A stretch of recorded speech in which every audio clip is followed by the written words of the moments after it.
Welcome. Today we're going to take a look at some of the causes of aloneness and how they can feel.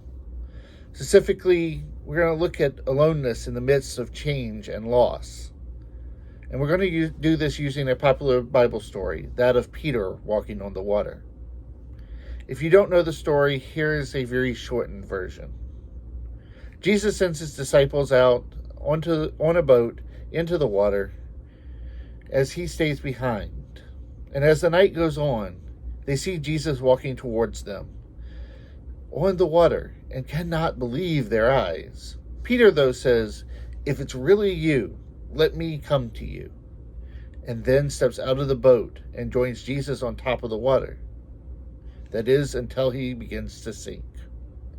And then he calls out to Jesus for help, and Jesus reaches out to him. Before we go any further, we really should give this statement its due. Peter got out of the boat and walked on the water. Peter actually does it. He steps out and trusts God, moving not out of fear, but out of faithfulness. This echoes how many of us enter our most alone times. We step out into an unknown because of loss or change or any number of reasons. And in that moment, we trust that it will all be okay somehow. Because as one church member said to me after the passing of their spouse, it just has to be okay, doesn't it? Because we don't have a choice in the matter. We have to go on. We have to hope and believe that it will be okay. Peter, though, steps into this unknown and begins to walk forward. But he at some point stops. And in that moment, the realities of his situation set in. The wind and the waves are real, and they are scary. I know this feeling well. Changes, be by choice, or if they're forced upon us, are filled with moments of worry and fear. How am I going to get on without this person? How am I going to go on now? Where will I find my people here? What is my purpose now that I no longer do what I have always done? Who am I now? All of these questions and more catch us when we pause to rest in the midst of change or loss. And they begin to batter the things around us and blow against us. It's not a surprise, then, that we, like Peter, begin to sink. We often talk about this passage as if Peter failed the test. His faith is too weak. He will not be enough. But I don't think that's the story here. No, Peter does what we all do when we move from places that we found love and comfort into the unknown. He wonders how he got there and what comes next. I'm relatively sure if I stepped out of a boat onto water, I would not expect it to hold my weight. I might try to take a few steps, and then I would probably raise my Wile E. Coyote sign that says, "Help!" and begin to sink. This is no different than when we step out of a life we knew and had found a pattern in and move into something that we have never experienced. We begin by trying to move forward as normally as possible, but then the discomfort eventually overtakes us, and we find ourselves far from the safety of shore and far from everyone we've been traveling with, alone in the storm and sinking. It is then that we often cry out for help, but unlike Wile E., I hope that we always find someone who hears us and reaches out. I think often we feel more alone than we actually are. God, of course, is there reaching out.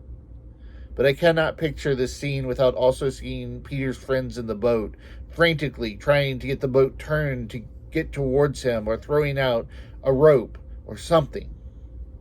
Even as Jesus pulls Peter, who I'd like to know can swim, by the way.